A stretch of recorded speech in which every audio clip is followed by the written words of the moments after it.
Hey guys, what is happening?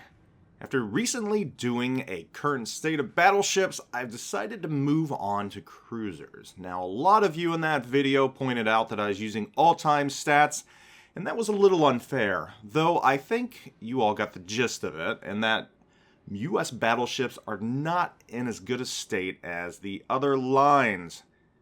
This time, though, I am going to use a little bit more information. I'm going to use all-time stats coupled with 2-week stats. Slave47, the creator of the World of Warships Community Assistant, was kind enough to compile this data for me. So I want to give him a shout out and tell you all to take a look at the Community Assistant app if you have not done so already. It is awesome. At any rate, if you hear any monstrous clicking and scrolling, it's because I have this data at my hands and I want to analyze it and just kind of go over what I think the current state of cruisers is right now. And again, I'm going to say that just like US battleships, USN cruisers are not in the best shape out there. They're not. Let's take a look at the stats, starting with Tier 5. I'm not going to go below that because the lower dredges of lower tier battles aren't something that's all too interesting, although the gameplay can be really fun. So starting with Tier 5 right here, you have another example of the US lagging behind. The Omaha has the lowest average damage, and at the top of the scale, you've got the Kirov, Königsberg, and Furataka. Surprisingly, the Königsberg and Furataka lead in win percentage at a shade over 50%. Kirov, while it doesn't have over 50% win percentage, it is leading in damage produced at 26,000. This is a 2-week total right here. If you look at the all-time stats, it's a little different, just a little bit. Omaha is pretty much in a dead heat with the Königsberg and the Kirov. They do pretty good damage, right at 26,000. Dead heat, tied. Furataka, not so well. And again, if you look at the win rate, Kirov and Königsberg are the clear winners right there at just about 50.8. Omaha is a shade under. Really, at Tier 5, I think the takeaway from this is pretty much any ship's going to do decently as long as you're not in the Emerald. The Emerald is the clear loser in this, and it's understandably so, because when you only have AP and the inability to use HE, you lose that burn capability on battleships. So right here, I would say the US fares very well. I enjoyed the Omaha a fair amount. It was a fun ship. Now moving up to Tier 6. Moving up to Tier 6 on all-time stats. We'll lead off with that this time. Your clear leaders right here change. Leander, for all-time stats, is a little higher, and that's to be expected because it's been out the least amount of time. It's got an average damage of 35,000 all-time. Bugioni is right up there as well. It's in a close second place, and for win percentage, you've got the Bugioni at 52% and the Leander at 54%. Cleveland, not that bad.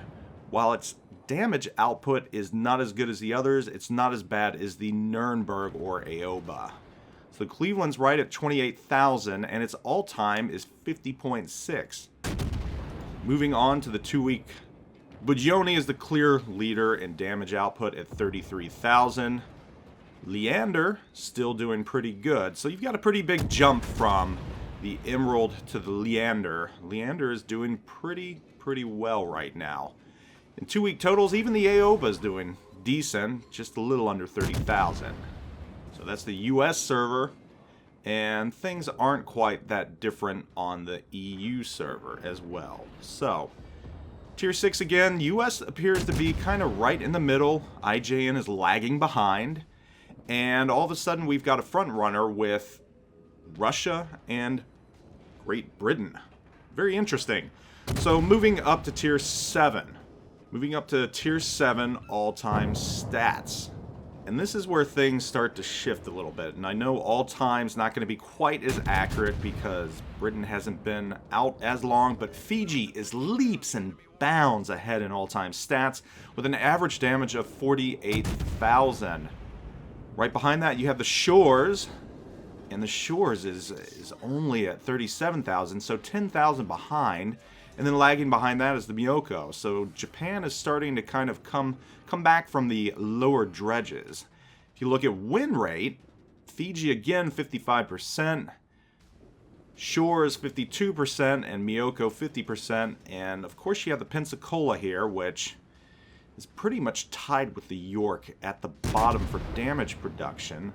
York's only 27,000 and tied with Pensacola, both sub 50% win rate. So you can see right here the trend is German and US cruisers are kind of taking a nosedive, whereas Japan is starting to rise where it had in the beginning. 2-week totals for North America, again the Fiji, leaps and bounds ahead of everyone else, to be expected because it hasn't been out as long. Shores in second place. Here's the interesting thing though, in 2-week totals, Miyoko and York are basically tied. Miyoko's a shade ahead of 50% and the York is a shade under. Lagging way behind is the Pensacola at 27,000 damage and a 48% win percentage. So here you can start to see this is where the United States starts to take a nosedive at tier 7. Things are starting to look bad for the US. So we're going to move up to tier 8 right now. And again, all time, you can't really pay too much attention to this. I might as well take British ships out of all time because they've only been out so long. But again, Edinburgh. Edinburgh is at 49,000 average damage, more than 10,000 ahead of the second place, which is the Chappy. The Chappy is just a great ship and an absolute blast to play. Both of them have a 54% and 51% win rate, respectively. The Admiral Hipper's not doing that bad, but it still lags behind the Mogami. Both of those are above 50% for their win-loss ratio. New Orleans is way behind, 29,000 and a 48.5 win percentage. So, again, British domination. The US is now really lagging behind.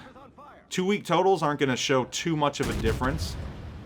Your 2-week totals, again, Edinburgh is, well, I wouldn't say way ahead. It's a touch over 46,000 damage, but Chapayev is right on its heels.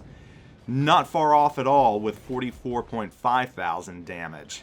Admiral Hipper kind of lagging behind. Mogami's ahead of that, and of course the New Orleans sub 30,000. Just dredging behind everyone. Here's the interesting thing though. Admiral Hipper in 2-week totals is at 48.8%. New Orleans has actually cracked 50% for the 2-week running totals. So that's kind of a surprise right there. But again, damage output for the New Orleans just absolutely kills it. So here's that continuation of Russian and British dominance. Moving up to Tier 9. Tier 9, you've got the Neptune. All-time totals way ahead again. Surprise, surprise, 61,000. And surprise, surprise, second place is Russia with the Donskoy. Donskoy is still way behind, though. Donskoy is at 50,000, more than 10,000 average damage behind. Slightly behind that is the Rune and Ibuki. They're virtually tied with each other, and once again, lagging way behind is the Baltimore with an average output of 34,000 damage. Again, every other ship has a 50% or higher win percentage. Neptune at 55%, Donskoy at 52%. Baltimore, again, sub 50, 48.7%. This, of course, is all time. The 2-week total. Now, that's going to be a little different. Donskoy, actually, is well ahead of the crowd. Donskoy has 55,000 average damage. Neptune only slightly behind at 54,000. But the Donskoy is the highest win percentage winner at that tier at 52.5. Neptune only slightly behind. Rune actually isn't doing that bad. Rune is very close to the leader, as is the Ibuki. Ibuki is third in damage dealt. Rune only slightly behind with 50,000. 50,000 and a half. And then lagging way behind once again is the Baltimore. In the 2-week totals, the Baltimore is doing horrendous, 35,000. And once again, it is the only sub 50% win-loss ratio ship. You know, you're at a point where you think the U.S. has an advantage in planes down and radar, but average kills are tied with the Donskoy and slightly behind the Neptune. And planes down, yeah, it's ahead of everyone else except the Neptune. Neptune's at 2.7 average planes down, and Baltimore's at 1.9. So, again, what the U.S. line is supposed to have doesn't even work out at Tier 9. Moving up to Tier 10 for the lifetime statistics, the number one ship is the Moskva right now. It's 75,000 damage. Yeah, it's not the Zao. You would think it's the Zao, but it's not. Second right now is the Minotaur at 74,000, and the Zao is at 73,000. So your top three leaders are only separated by 1,000 average damage. And again, all of them are over the 50% win mark. The clear leader is Moskva all time at 53.3%, followed by Minotaur and then Zao. Lagging behind, you've got Hindenburg at 62,000 average damage and a 49% all-time win rate. That's actually the worst. And trailing behind in damage, the least amount all-time is the Des Moines at 58,000. Although its all-time win rate is over the 50% mark. Now, two-week totals are not that much different. The only difference here is Zao is number one in damage produced, besting the Moskva by a hair. Moskva has 81k. Minotaur's at 70, and the Hindenburg's ahead of the Minotaur in the two-week totals at 73k. And then, of course, you've got the Des Moines lagging behind at 64k average damage. Now, again, all ships except the Hindenburg are above 50%. So Des Moines has cracked that 50% plateau, not that bad. Hindenburg is the loser here. So there you have the hard, cold statistics. What do I conclude from this? Well, I conclude that by and far, Russia has the best cruiser line right now. And the only reason I'm saying Russia has the best cruiser line and not Britain is because Great Britain has only been in the game so long. The Royal Navy's only been out so long. It hasn't had time to equalize. And you've got some really good players that have already grinded the other cruiser lines, getting out there and wreaking absolute havoc with these really interesting ships. You know, they've got smoke and can hide in them. I mean, the Minotaur is an absolute pain to play against. It's got stealth fire that other ships just don't have. So I think by and far right now, the Russian line is the best cruiser line. Does excellent damage, especially in the top tiers. You can't discount the IJN line either. The Zao has always been a favorite of everyone. It's a great ship. It also has that stealth fire capability and can set fires. Actually, from the mid to high tiers, Japan, the IJN line is excellent at starting fires. They're fire starters, and they're a lot of fun to play, plus they've got torpedoes, which account for them a lot. Another caveat, I have not included premium ships into this, though it's not going to change things that much, because the Belfast, don't get me started on the Belfast. If that had torpedoes, that ship would be downright overpowered. But then you look at the Russian cruisers. You know, you've got the Molotov. That ship's powerful as hell. So again, and the Atago. So again, you've got these wonderful premium ships, and then the U.S. What does the U.S. have? You've got the Indianapolis at high tiers. That's not a great ship. I will say the Flint's a good ship in the hands of a good player, but only a select few players have that ship. So not everyone can play it. You got to achieve something to get that ship. It's a really good ship. And then you've got the Atlanta, which is fun to play, but the Atlanta has problems. It's got some significant problems. Mainly, it's got a citadel the size of its ship.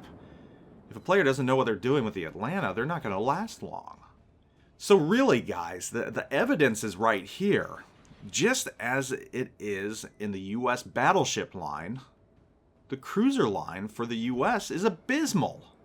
In the mid-tiers, maybe not so much. It's fun, but it's abysmal. And I don't limit it just to the US line. The stats are out there to prove that it's not just the US line. The German line lacks a little bit as well. Until you get to the last two tiers, German cruisers lag behind. Whereas you look at German battleships and they're the cream of the crop. But German cruisers have an issue. But not as much as US cruisers have an issue. And again, the reason for this, like I said with US battleships, kind of the same story. They were created as anti-aircraft platforms.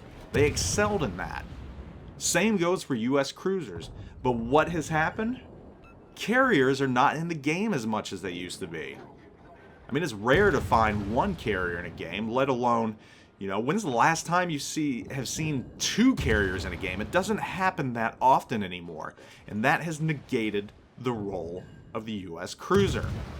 So something really has to happen here. To you, Wargaming, you have got to fix US cruisers. You know, a lot of people say the Des Moines is a great ship, and I don't doubt that, but the stats do not lie.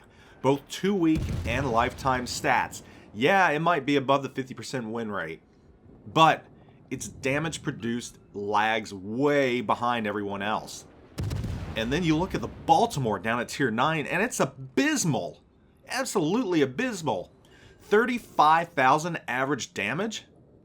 I mean, 35k? I mean, the Shores at tier 7 does better than that. The Fiji does better than that. I mean, hell, the Leander down at tier 6 almost throws up 35k around in the past 2 weeks. I mean, that's a tier 9 ship, and it can't even put up 40,000 average damage. That is the sign of a systemic problem that needs to be fixed. So right now, as it stands, I said Russia is the best cruiser line, and I'm sticking to that. Great Britain hasn't been around long enough. The Royal Navy has not been around long enough for us to determine that, though they lead in just about everything past tier 6. The Emerald being the one ship that is kind of the turd in the punch bowl. But beyond that, tier 6 and above, Great Britain right now leads in just about every single stat category. Lifetime in 2 weeks, though its lifetime is not that long. Russia has been around long enough for me to be able to conclusively say that yes, the stats are legit. Now, if Great Britain's stats hold true and stay right around where they are, then yes, they become the clear leader. And the question then becomes, why? And I suspect it's going to be because of their stealth, their concealment capabilities, coupled with their smoke. That's something the other ships just don't have. What does Russia have? They've got big guns. They've got beefier ships once you get to the higher tiers. Granted, you can sneeze on them in the lower tiers and they'll break in half. But their guns are just powerful. They're powerful and they're good at starting fires also. Japan will always be up there as a good line. They're kind of in the middle. They're average. In the hands of a good player, they're going to do good. They've got torpedoes too, just like the British classes do. And some of the Russian ships. So you can't discount the IJN. But again, they, along with the US, have been out the longest. Both of those nations have been out the longest. The US and IJN. And the IJN is clearly better than the US. So once again, guys, you know, I hate to rain on everyone's parade, especially if you love the United States Navy. I know I do. I love their ships, but their ships are subpar, especially in the higher tiers. They just cannot put out the damage that other lines can. And that should not be the case. And it's not that it's just by a little bit. It is by a lot. So Wargaming, please, you have got to take a look at this. This is an issue. This is an issue. Going forward, people aren't going to want to play this line. It used to be the line that new players jumped into. And, you know, some people have suspected that's why the stats have been so bad. But the 2-week running stats don't lie. Damage is way down. Even though the win percentage might be higher, damage is still way down. Something has got to be done to either give them better survivability so they can stay in the fight and put up more damage, or something has to be done with their shells, and I suspect that's where it's at. Those rainbow arcs are what's probably killing the cruiser line. You have got to flatten the trajectories. And that's what it comes down to. It's the trajectories. It's those sky-high hoop shots. You can't rely on AA to do anything anymore, and that's not an offensive weapon, that's defensive. You need to do something with the guns. You need to lower the arcs a tad. That'll give a slightly better penetration, but what good is a fast rate of fire if it takes your shells seconds upon seconds to land on its target because they've got to go suborbital first before coming back to Earth and crashing into the enemy? That's what it is right there. It's the trajectories on the darn guns. You gotta do something about that, Wargaming. And guys, let me know what you think. I've given you the cold hard facts, both the 2-week running totals and the lifetime statistics for these ships. Tell me what you think. Am I wrong in my assessment that US cruisers have issues right now? Because I don't think I am. And which line do you think is the best? Do you think it's Russia, like I said? Or do you think it's Great Britain by far, even though they've been out the least amount of time? Again, had they been out longer, I probably would have given them the cream of the crop, the best line title. But right now, since they haven't, I'm going to go with Russia. Let me know. Put your comments in there. And hopefully Wargaming will be watching. You know, put your suggestions in there. Why is the US line lagging behind? What fixes do they need to make them a more competent cruiser line? Anyhow, guys, thanks for watching. I appreciate it. I appreciate the input.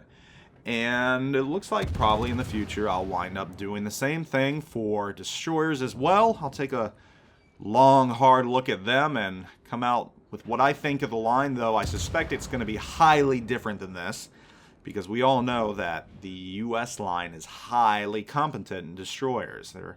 They are legit, and they're a lot of fun. So, anyhow, guys, take it easy. I will talk to you all later. I am out.